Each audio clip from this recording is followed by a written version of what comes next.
এই যে 4টি বেদ বিশ্বের সবচেয়ে পুরনো সাহিত্য। পণ্ডিতরা যাই বলুক, এটা ফ্যাক্ট। আমরা হলাম, বিশেষ করে যেটা এখনো পুরো দমে আছে, একটা এরকম স্টোরি আছে, গ্রিক স্টোরি, ওর নাম হলো দ্য ইপিক অফ গিলগামেশ। এটাকে বলে ওল্ডেস্ট প্রিজার্ভ লিটারেচার, কিন্তু ওটা ওনারা ভুল বলেন, কারণ ওটা হচ্ছে প্রায় 1000 বিসি পুরনো, 1000 কি 1200 বিসি। ওটা হলো হোমারের ইলিয়াড ওডিসি থেকে বেশি পুরনো, কিন্তু এখনো আছে দি ইপিক অফ গিলগামেশ।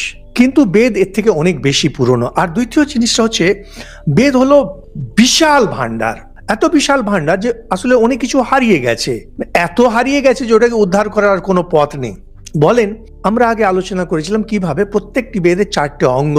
প্রথমটা হলো সংহিতা, যার একটা নাম মন্ত্র। যজ্ঞ কিভাবে হবে এটাকে বলে ব্রাহ্মণ।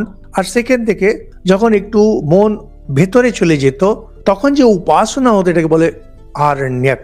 আর উপনিষদ হলো যেখানে আত্মতত্ত্ব নিয়ে।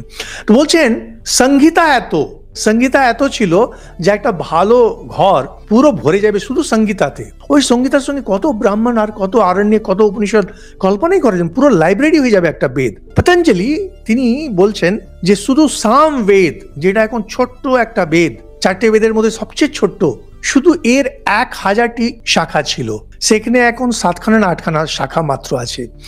হারিয়ে গেছে, সব কিছু করার নেই, সব হারিয়ে গেছে। কিছু বিদেশি আক্রমণে কিছু পরিবার মেনটেন করতে পারলেন না, যাদের দায়িত্ব দেওয়া ছিল শেষ হয়ে গেছে।